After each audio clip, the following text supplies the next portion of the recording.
Presenting The Complete Orson Welles and the Mercury Theatre on the Air in The War of the Worlds by H.G. Wells. This is Orson Welles, speaking from London. as the third man. Stand by. We'll be on the air in 15 seconds, Mr. Wells. Yes, I know. Stand by, everybody. Mercury Theatre on the Air presents Orson Welles as Count Dracula in his own version of Bram Stoker's great novel, Who knows Dracula. what evil lurks in the hearts of men? The shadow knows.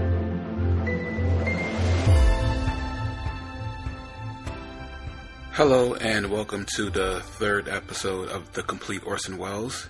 In this episode, we will continue with his adaptation of Les Misérables. We will listen to the fourth and fifth episode of that series, starting with Cosette and moving on to The Grave. And Cosette features Agnes Moorehead and his cast of characters, Estelle Levy as the Cosette character. And then after that, we will move on to the episode titled The Grave, which features his first wife, Virginia Nicolson, as the older Cosette, and also still features Estelle Levy as the younger Cosette. The first episode for today, Cosette, aired August 13th, 1937. So long as these problems are not solved, so long as ignorance and poverty remain on earth, these words cannot be useless. These are the words which preface the fourth of 7 broadcasts based on Victor Hugo's great novel, Les Misérables.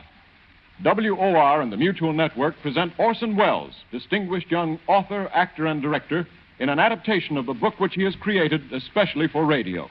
Each episode portrays some development in the progress of Jean Valjean, a role played by Orson Welles, who is also heard reading the narrative. Les Misérables, Part 4. The episode which is called Cosette.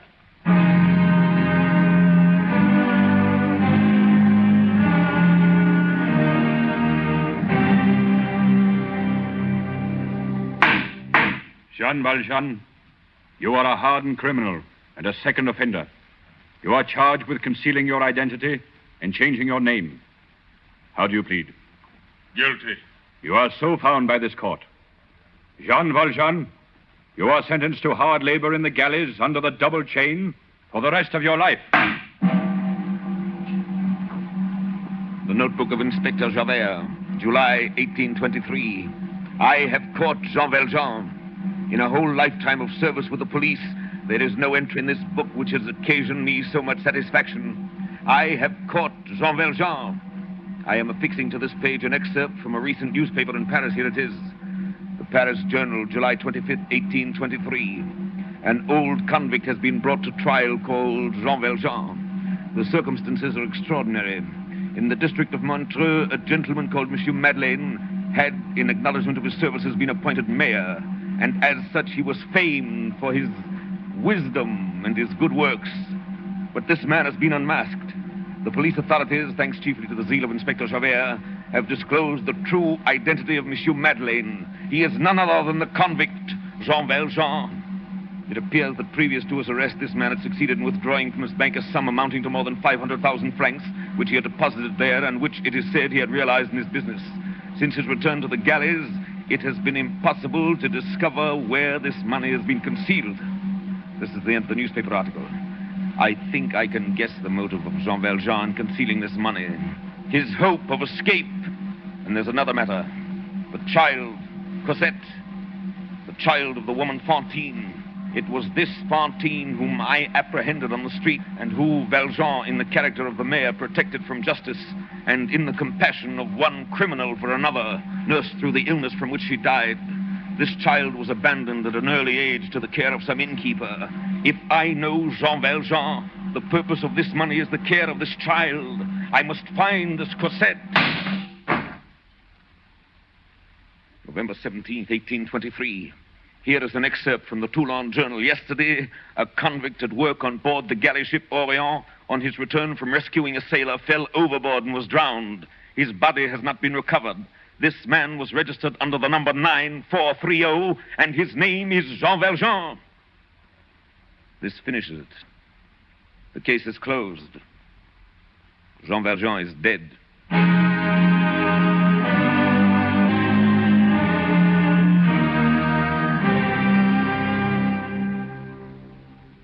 Tonight we are to consider the story of Cosette. Cosette. Fantine had left her at Montfermier with some innkeepers called the Thénardiers. The little Cosette, the child of Fantine. Jean Valjean had promised to care for Cosette. Javert never found her. Now, who were these innkeepers, these Thénardiers? This man and this woman were cunning and rage married.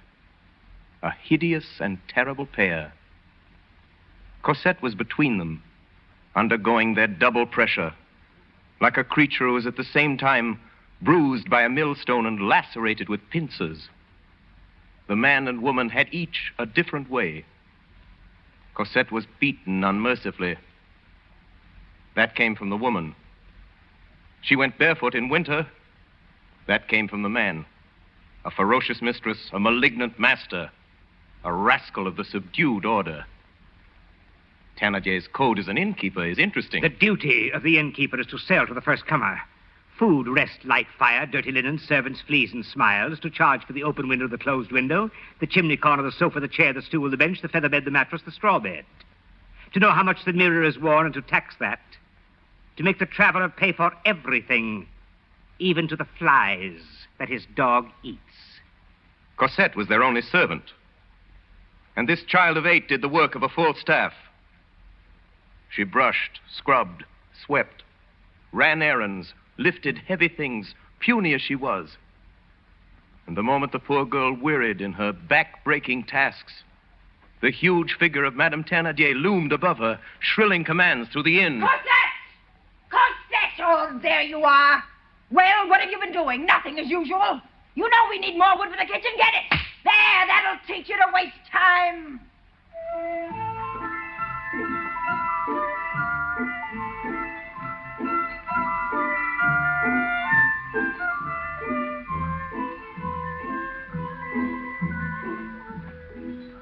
Christmas Eve, 1823.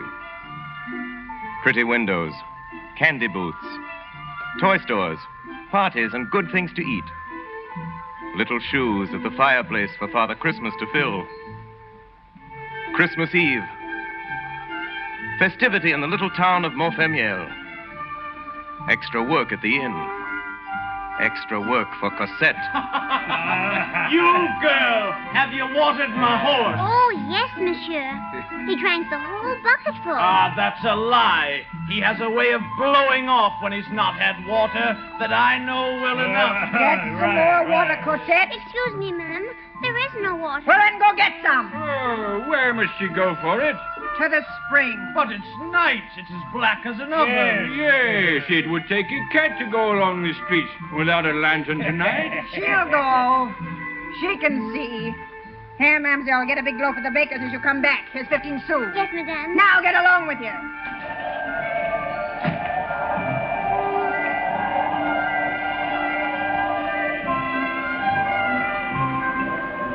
The child fled with her bucket, running as fast as she could. The night was cold, and the spring was far away. Soon, the gleam from the town disappeared, and the darkness became thicker.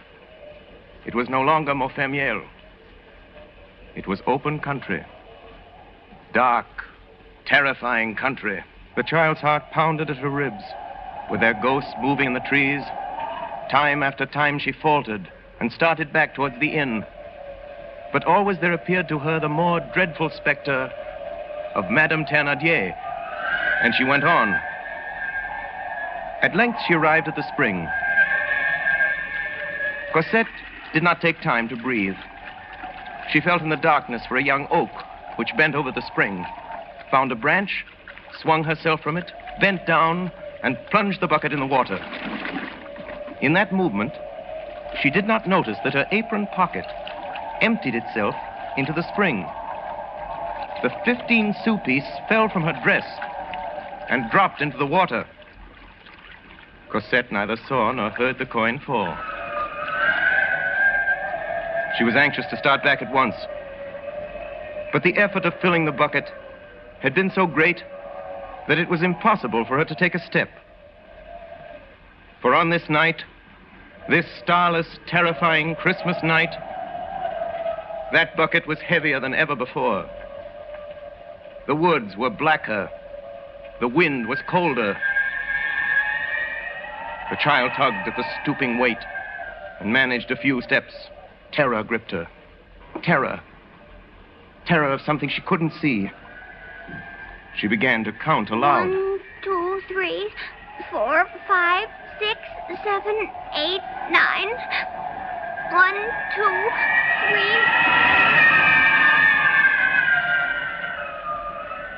She had to go on, if only for a few steps at a time. She walked on, bending down like an old woman. The iron handle of the bucket was numbing and freezing her little wet hands. On and on, a step at a time. Madame would beat her. Madame would scream at her. Madame would whip her.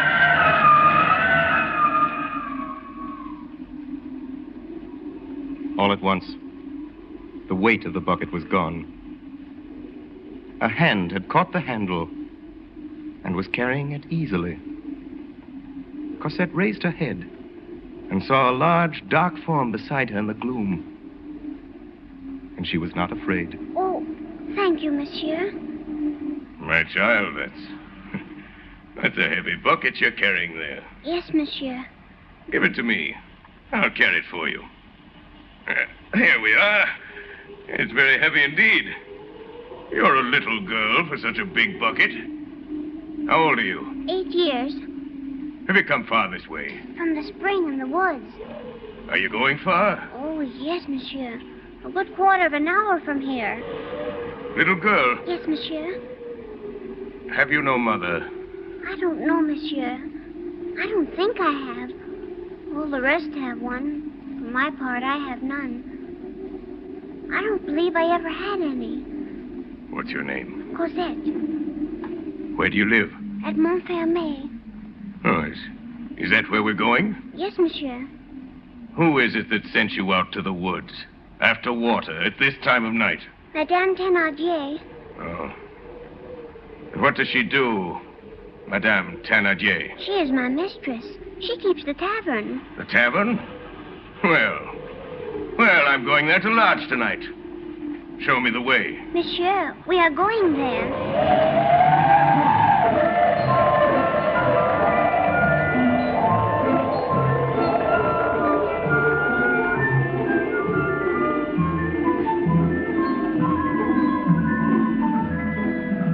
Look, we're on the main street.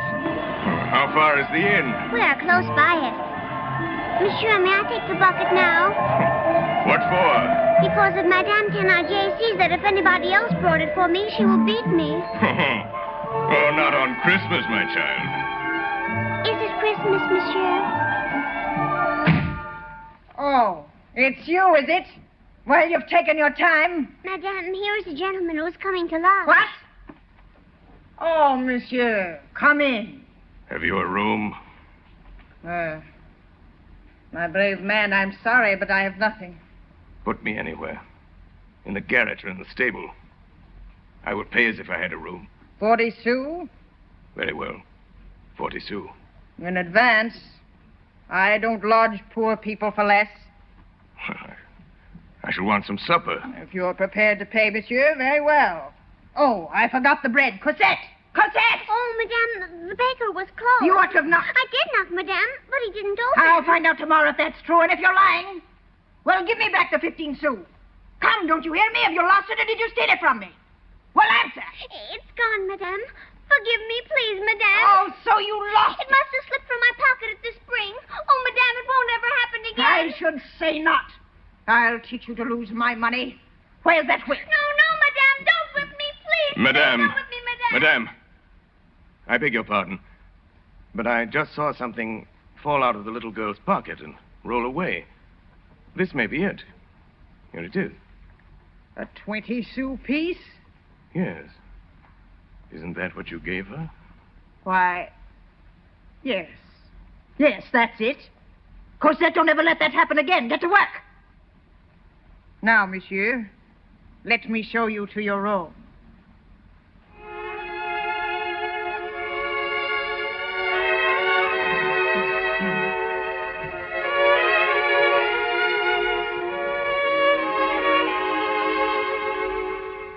Late that night, the stranger went to bed. Not in the stable as he had expected, but in the best room of the inn. This courtesy on the part of the Thénardiers had, as usual, a purpose behind it. A purpose which the irritable Madame Thénardier could hardly understand. The fool! What was in his head to protect that little monster Cosette? To pretend she lost a 20 sou piece? Think of that! That slut I wouldn't give 10 sous for. It's very simple. It amused him. He has the right to do it if he can pay for it. Why interfere as long as he has money? No matter what you say, I'm going to kick Cosette out of doors tomorrow. You are indeed.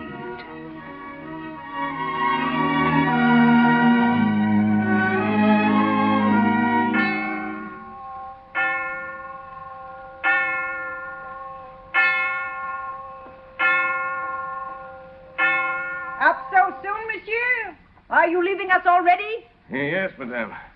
I'm going away. Monsieur, then, has no business in Montfermeil. No, I have not. You do a good business here, madame. So, monsieur. It is a very little place, as you see, and we have so many expenses. I had little girl eat us out of house and home. What little girl? Why, the little girl, you know. Cosette. Well, madame, suppose you were relieved of her. Cosette? Oh, monsieur, take her, keep her, carry her, stuff her, drink her, eat her, and be blessed by all the things. Agreed. Really? You will take her away? I will, immediately. Call the child. Cosette! Where is my bill? How much is it? Here it is, monsieur. You owe us 23 francs. Ah, Thénardier, what news? He's going to take that beggar Cosette off my hands. I shall go fetch her at once. Cosette! 23 francs, you said. Here you are, monsieur. Pardon, monsieur. There is an extra charge for your candle. That will be 2 francs more. Oh, thank you, monsieur. As to the little girl, I must have some talk with you about that. Well, your wife seems anxious enough to get rid of her. That may be, monsieur. But I must say that I adore the girl. What? You wish to take our little Cosette from us. I'm afraid, monsieur, I cannot consent to that.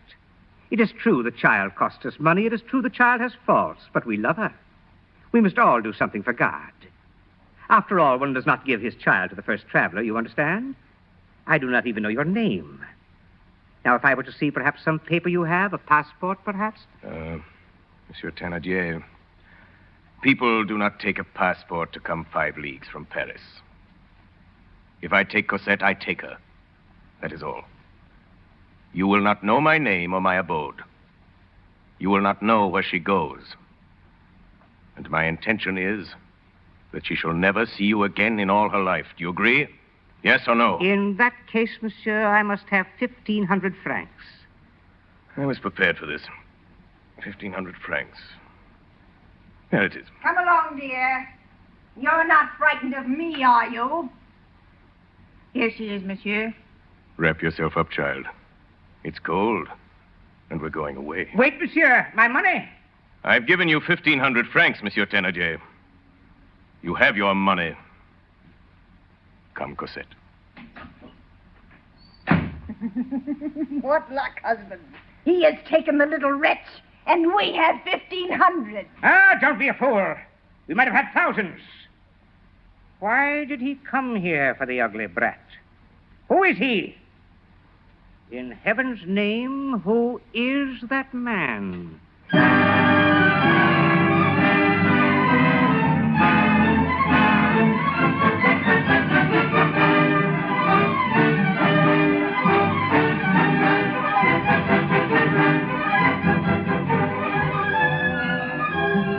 Who was that man? He was Jean Valjean. In his fall overboard from the Orion, the sea had been kind to him. The sea had hid him from the galley guards. The sea which was supposed to have closed the case in Inspector's notebook. Number 9430 was very much alive. So Jean Valjean took Cosette away with him to Paris. Jean Valjean had never loved anything. He had never been father, lover, husband, or friend. To teach Cosette and to watch her playing was nearly all his life. And then he would talk to her about her mother and teach her to pray. It is very sweet, this grand and strange emotion of the heart in its first love. Poor old heart, so young. And for Cosette, from the first day, everything that she felt in her being loved this kind old friend. She called him father and knew him by no other name. Now, Jean Valjean was cautious. He never left the house in Paris by day. Keeping prudently to the infrequented side alleys of the neighborhood, he would walk sometimes an hour or two at nightfall. Now, there was in that district an old beggar who sat crouched on the edge of a condemned well. Those who were envious of this poor creature said he was in the pay of the police. He was an old church beadle of 75 who was always mumbling prayers. Jean Valjean never passed him without giving him a few pennies. One evening, toward the close of winter, as he was passing that way, he noticed this beggar crouched in his usual place under the street lamp. The man, according to his custom, seemed to be praying and was bent over. Jean Valjean walked up to him and put a piece of money in his hand. The beggar suddenly raised his eyes and stared into his face. Then he quickly dropped his head. It was over in a moment. But Jean Valjean shuddered.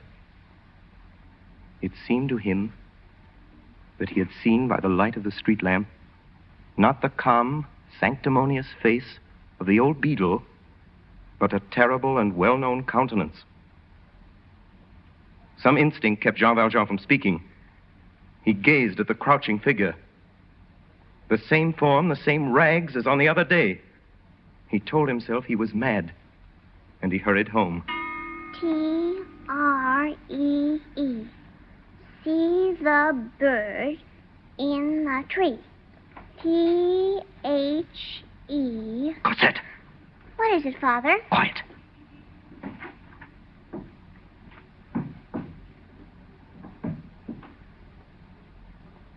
It's someone in the hall, Father. Who is it? Lie down, dear. And don't talk.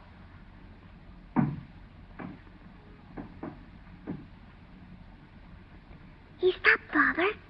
He's just outside the door. Father, why are you blowing out the light?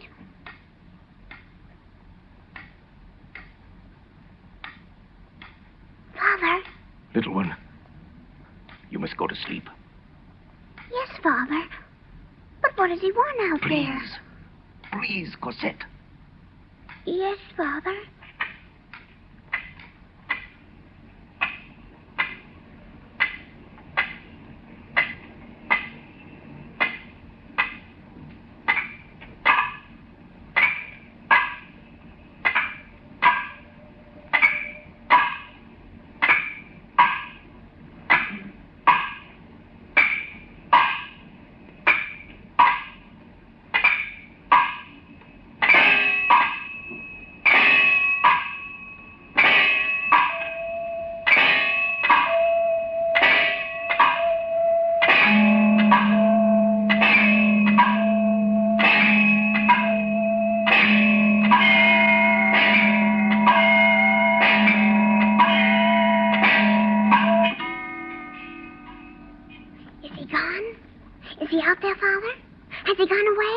Put on your clothes, Cosette. Hurry. Yes, Father. Where are we going? I don't know.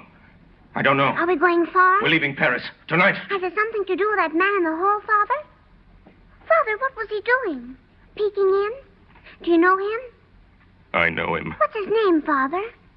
His name is Javert.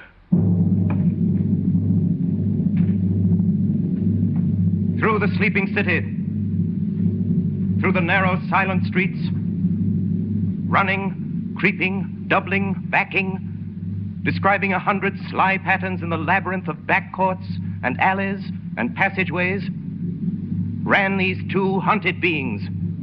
The old convict who had been the mayor of a city, the little child who had been a slave. frightened, breathless, unspeaking, fleeing the terrible policeman, fleeing Javert. He came to a blind alley. There were high walls there, and to the left, at the corner where a street began, Jean Valjean saw a sentinel. He felt as if caught by a chain that was slowly winding up.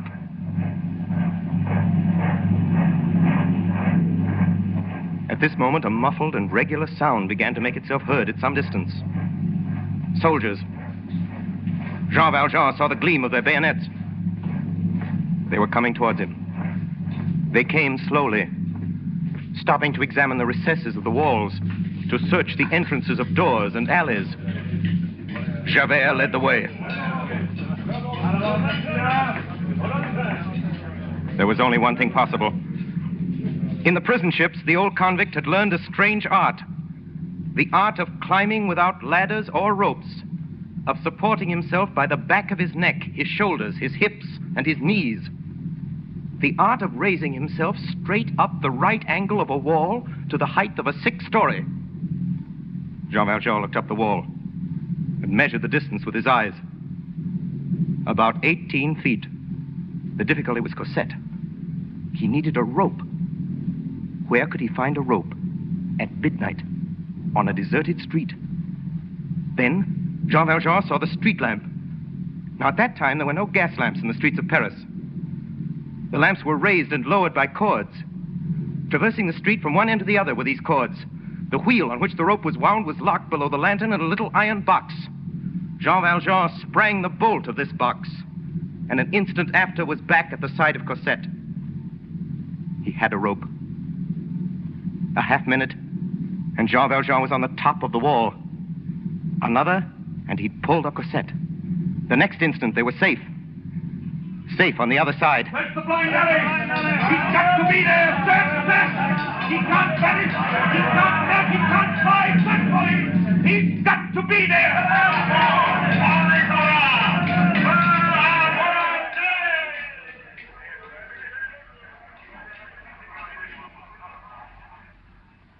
Father. Yes, Cosette. Can I talk now? Yes, little one. Father, where are we? What is this place? I don't know, my child. Father, how long will it be till Javert finds us here? He won't find us here.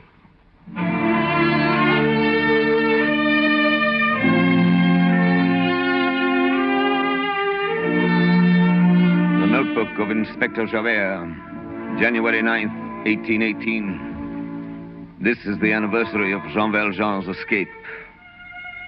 This is the date of my failure. This is the day when Jean Valjean eluded me and vanished almost before my eyes in a closed and guarded street. To think that this man is free, alive somewhere in the world and laughing at justice. But give justice time. I can wait. I have waited before. I can watch. Jean Valjean is my man. Someday I will catch him.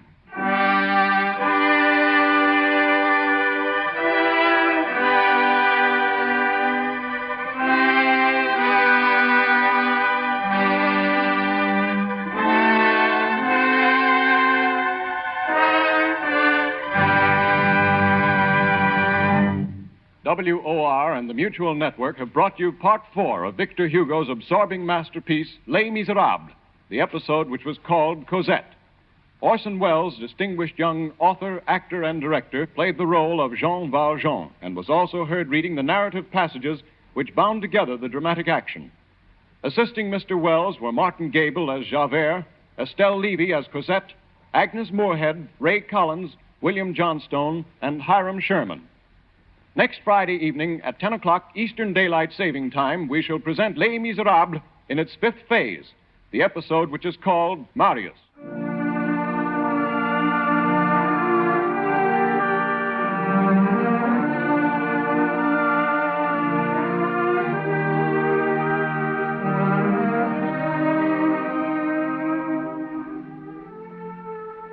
This is the Coast to Coast Network of the Mutual Broadcasting System.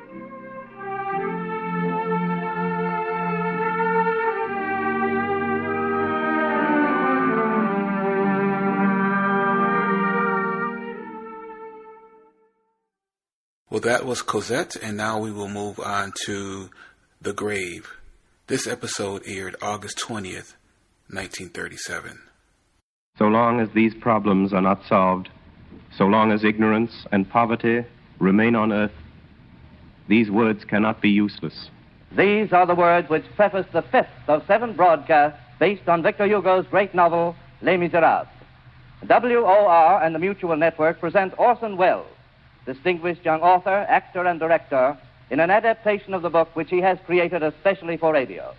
Each episode portrays some development in the progress of Jean Valjean, a role played by Orson Welles, who is also heard as he reads the narrative passages. Les Misérables, Part 5, the episode which is called The Grave.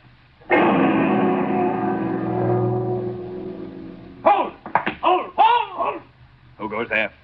Police lieutenant on special duty for Inspector Javert. Any news of Jean Valjean?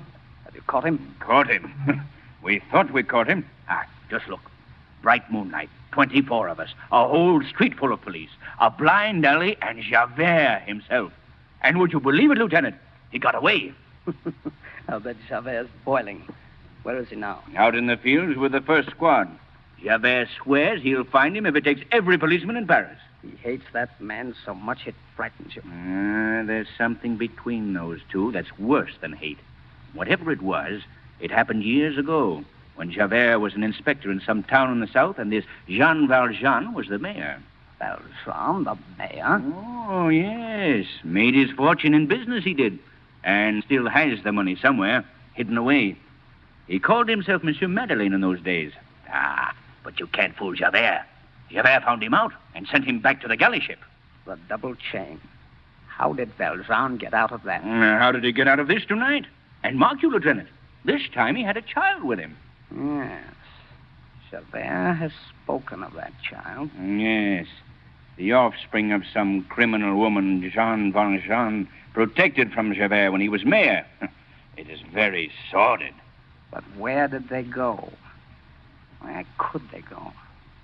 Look about you, Lieutenant. Where is there room for an old man and a little child?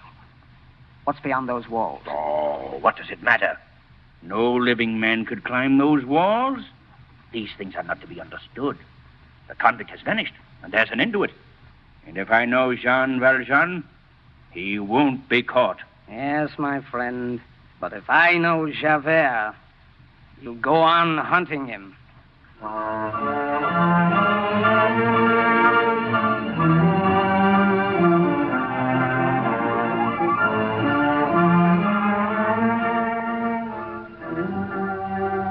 Trapped in a closed street, pursued and surrounded.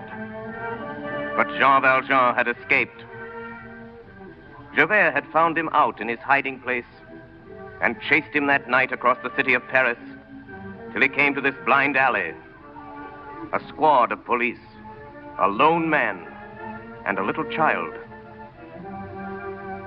Where was this Jean Valjean? No living man could climb those walls. But there are things to be learned in 19 years' service in the galleys. And Jean Valjean had learned in those years the dark sciences of the impossible. Pulling Cosette up after him, he had climbed one of those walls. He found himself in a garden, a wild and solitary place, black in the shadow of an enormous and shuttered building. What was this house?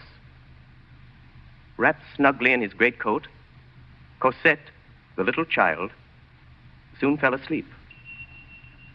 And Jean Valjean, watching over her, knew that night that so long as this child should be alive, he should need nothing except for her, and fear nothing save on her account. He heard a strange noise, a sound like a bell shaking on the neck of a beast. There was something in the garden, something limping in the darkness, and like a man. To the outcast, all things are hostile, and all things are suspicious. He distrusts the day because it helps to discover him, and the night because it helps to surprise him. Jean Valjean shuddered because the garden was empty. Now he shuddered Because someone was there. There was no hiding in that garden. What is it? Oh, you frightened me. Who are you? 100 francs if you'll hide me. Oh, God help us. Monsieur Madeleine. What? Monsieur, how did you get here? How? Did you fall from the sky? Who are you? Don't you remember old Fauchelevent? You once saved my life. Fauchelevent? 6 years ago, monsieur, you lifted my great wagon from the mud. I was caught there. I would have been crushed, Monsieur Madeleine. Yes. Fauchelevent. The wagoner. And you remember only Monsieur Madeleine, the mayor of Montreux. Yes. And what is the mayor doing here? Fauchelevent, I'm in trouble. You must hide me. Oh, not here, monsieur. No man is allowed here. No one will know. Oh, Monsieur Madeleine, you have arrived at a very good time. I should say very bad. There is one of the sisters dangerously sick. She is dying. Oh, Father, I'm frightened. Cosette, little one, go back to sleep. There's nothing to be afraid of. Monsieur, why do you wear that bell on your knee? They put it on me, my child, so they know when I'm coming. Fauchelevent, what is this place? Oh, don't you know, Monsieur Madeleine? You sent me here. It was your recommendation that got me the job as gardener, monsieur. It's a convent. A convent? Yes, monsieur, the convent of the Perpetual Adoration and a young ladies' school. But how did you get here? Old friend, let it go that I fell from the sky. Well, I believe it, monsieur. You don't need to tell me. I believe it. God must have taken you into his own hand to have a close look at you and then put you down. Only he meant to put you in a monastery and he made a mistake. Listen, the nun is dead. Oh, Father. Shush. Cosette. What is that bell? It is the death knell. That bell will strike every minute for 24 hours until the body goes out of the church. You hear it? It's like I told you, a stroke every minute. It is the rule of the convent. Fauchelevent, what do you do here? I am the gardener, monsieur. A gardener? Of course. Fauchelevent, I'm in danger. Oh. Will you save my life? Oh, ask me anything on earth. Give me a job. A job, Monsieur Madeleine? You, the mayor of Montreux? Forget Monsieur Madeleine. I must have a job. I must stay here. No one must see me. Don't you see? This convent would save us. Oh, but the little girl, monsieur. Cosette shall be entered into the school. Please, old friend, make me your assistant in the garden. Present me as your brother. The Reverend Mother might consent. But there is one thing. You see, monsieur, the gates are locked. The mother prioress will want to know how you got into the garden, and, monsieur, I won't be able to tell her. What do you mean? You can't enter the convent from here, monsieur. They must admit you from the street. From the street? No, there must be some other way. Oh, no, there is no other way, and here's the difficulty. The porter, not me, unlocks the gates. In order for you to come in, it is necessary that you should get out. For me, you have fallen from heaven because I know you. But for the nuns, you must come in at the door. I see. For the child, it would be easy. I have my door, which opens to the court. I knock, the porter opens. I have my basket on my back. The little girl is inside. I go out. It's all very simple, monsieur. Very simple, Monsieur Madeleine, except for you. Well, can't you smuggle me out some way? Like Cosette? Undercover? It's not possible, monsieur. There's the bell for me. It's the Reverend Mother. She wants to see me. I wonder why. Monsieur Madeleine, don't stir from this shed. It's worth your life. I'm coming. Wait a moment.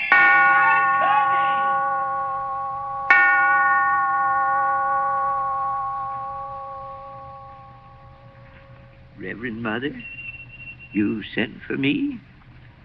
Reverend Mother? At 8:45 in the morning, and at all hours, praise and adoration to the most holy sacrament of the altar. Monsieur Fauchelevent, I have called you. I am here, Reverend Mother. I wish to speak to you. And for my part, I have nothing to say to the Most Reverend Mother, but something. You have a communication you wish to make to me. Reverend Mother, I am not young. No, monsieur? No, Reverend Mother. And I have also a brother who is not young. Indeed, monsieur. Not young. And not old. An excellent gardener, honest and respectable, and the father of a little girl who would be reared under God in this house and may someday be a nun. Monsieur Fauchelevent, can you, between now and night, procure an iron bar? For what work? To be used as a lever. Oh, yes, Reverend Mother, and may I say further that I have served here in the convent too long with this bell on my knee not to have an excellent brother. Monsieur Fauchelevent, we have confidence in you. You know that a mother died here this morning. Yes, Reverend Mother, amen. It is Mother Crucifixion, one of the blessed. Yes, Reverend Mother, and now she's dead. At 9 o'clock in the morning, and at all hours, praise and adoration to the most holy sacrament of the altar. Amen. Mother Crucifixion will be buried in the coffin in which she slept for 20 years. Yes, I will nail her up then, and we'll put aside the undertaker's coffin. The 4 Mother choristers will help you. What, to nail up the coffin? I don't need them. No, to let it down. Where? Under the altar. Oh, the vault under the altar? We must obey the dead.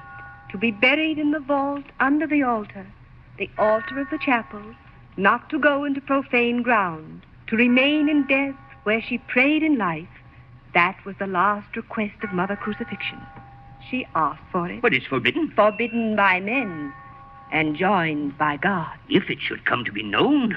We have confidence in you. But Reverend Mother is the agent of the Health Commission. God subordinated to the commissary of police.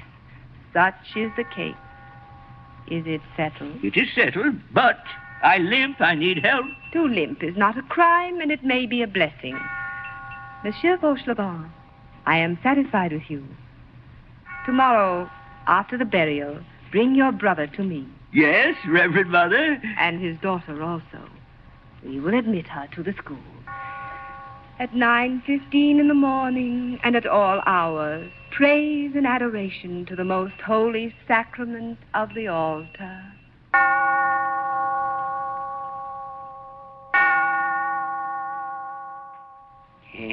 So you see, Monsieur Madeleine, that's the only thing wrong with the whole idea. The government coffin. The government coffin? The coffin from the administration. You see, Monsieur Madeleine, when a nun dies, the municipality physicians come and say, there is a nun dead.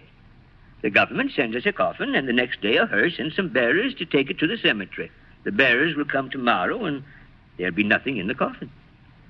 Put something in it. A dead body? I have none.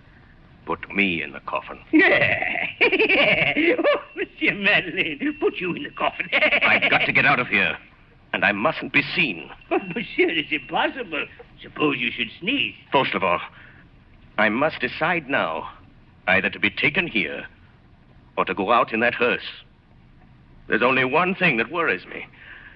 What will be done at the cemetery? Ooh, I can handle the gravedigger. He's a drunkard and a very close friend of mine by the name of Mestienne. If he's not drunk tomorrow, I'll make him drunk and do his work for him. And when he goes away, I'll pull you out of the hole. That's simple. Then it's settled. All goes well. I get out of my coffin, and you get me out of my grave. Buried alive.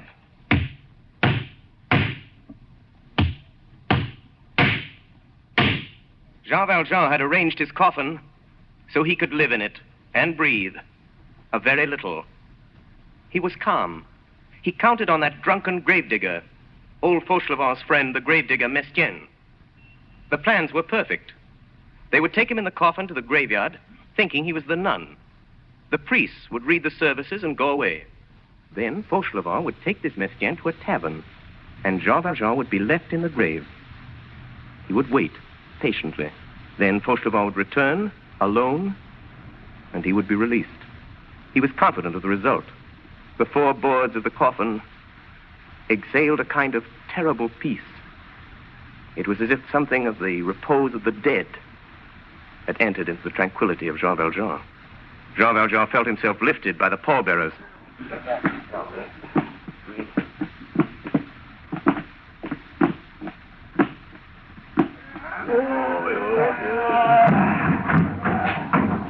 He felt himself thrown into the hearse. He felt it start. He felt himself driven from the clattering pavement of the streets to the hard ground of the boulevards, out to the open country and the grave.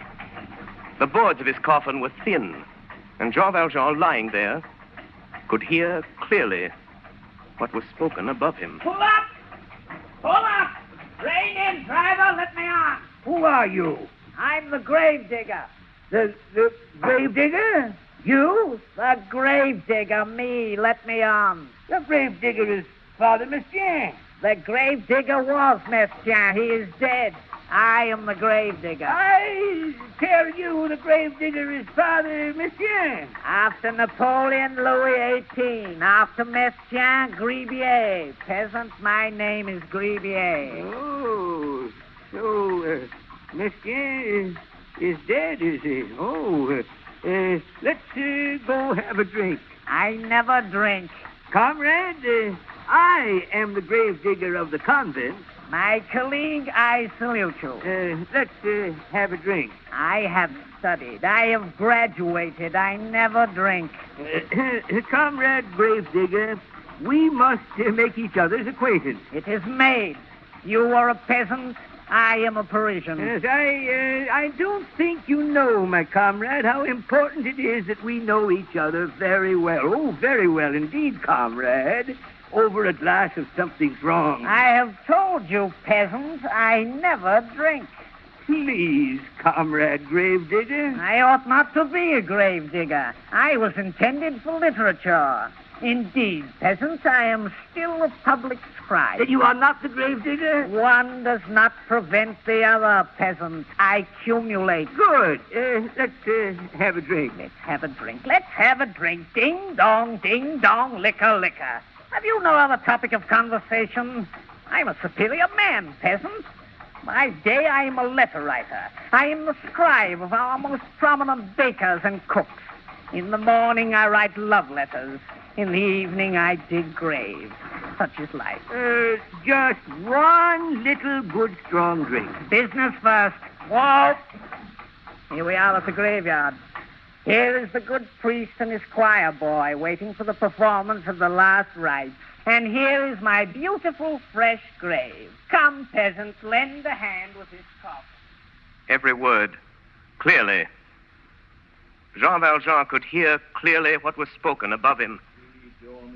In terre pulvere e vigilabunt ali in vitam aeternam et ali in opprobrium ut videant semper le profundis requiem aeternam donae Domine et lux perpetua luceat ei requiescat in pace. Amen.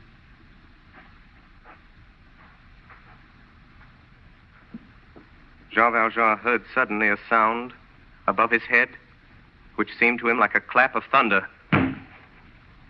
It fell on the coffin lid over his face. It was earth. Earth from a spade. 4 inches from his face. They were burying him. It stopped up the air holes. He couldn't breathe.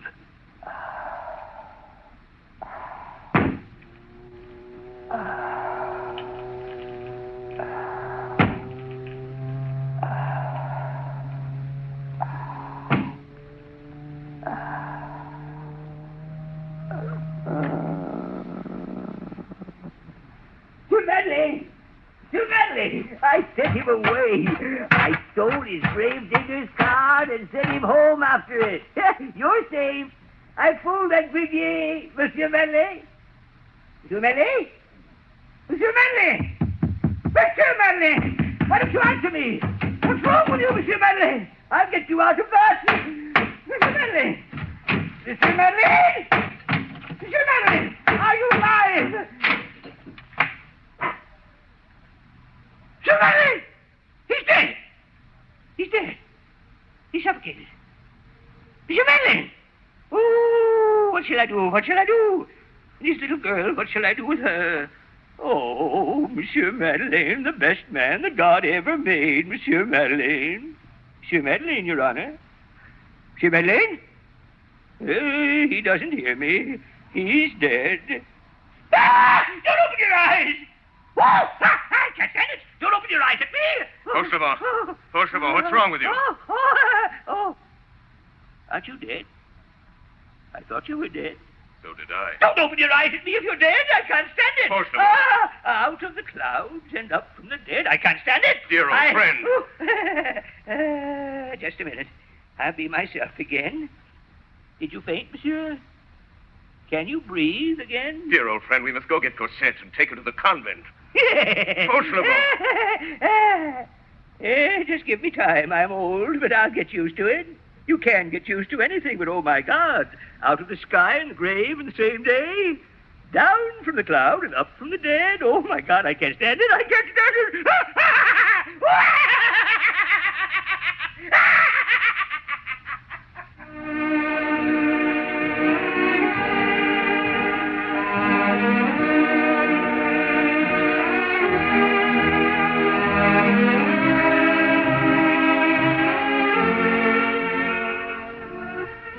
Javert, the inspector of police, watched the street where the convict, Jean Valjean, had disappeared.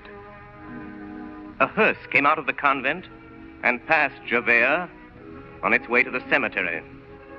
An old gardener came out of the convent and passed Javert carrying a covered basket. This gardener returned to the convent with another old man and a little child.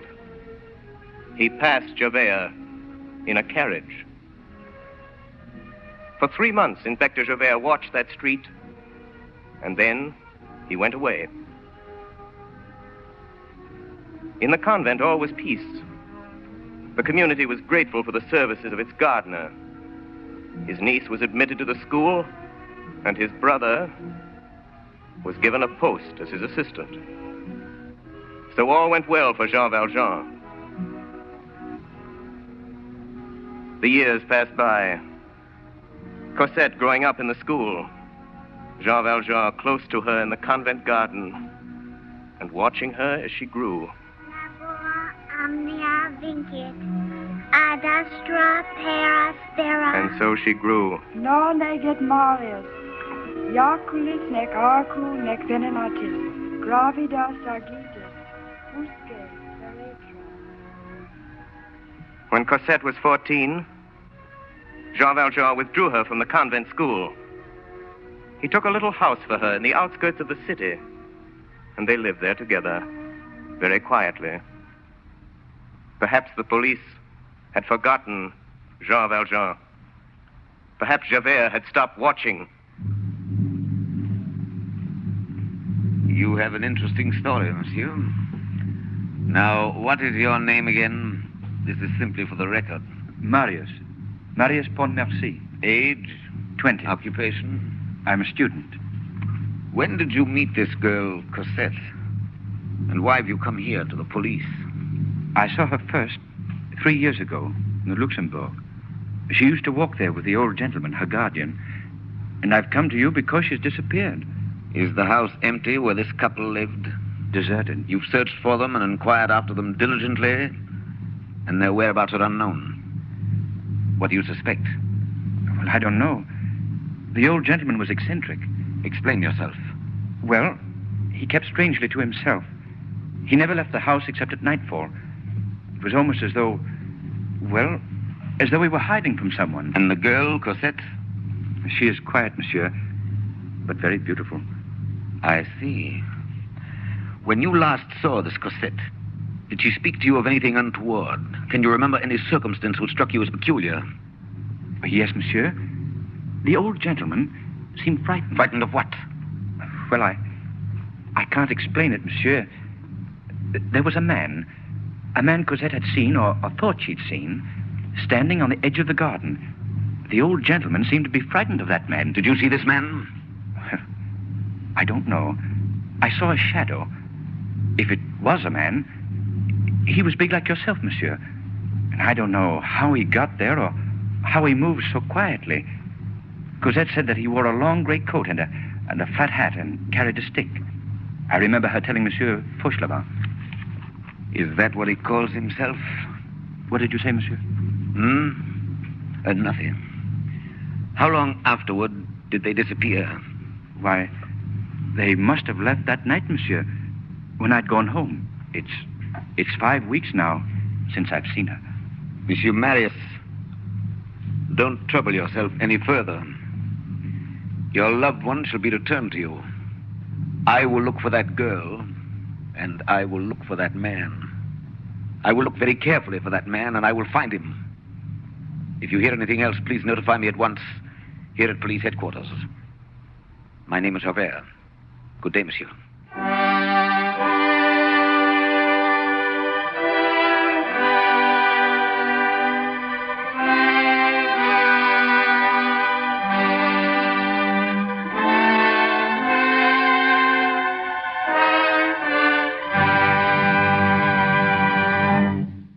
WOR and the Mutual Network have brought you Part 5 of Victor Hugo's absorbing masterpiece, Les Misérables, the episode which was called The Grave.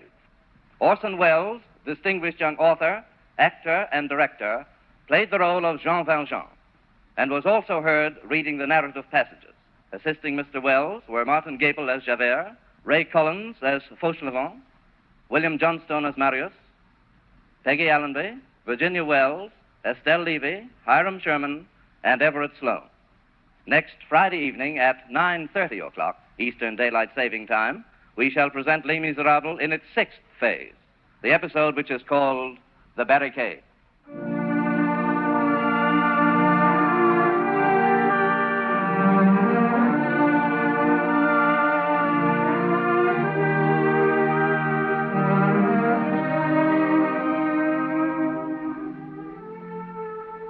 This is the Coast to Coast network of the Mutual Broadcasting System.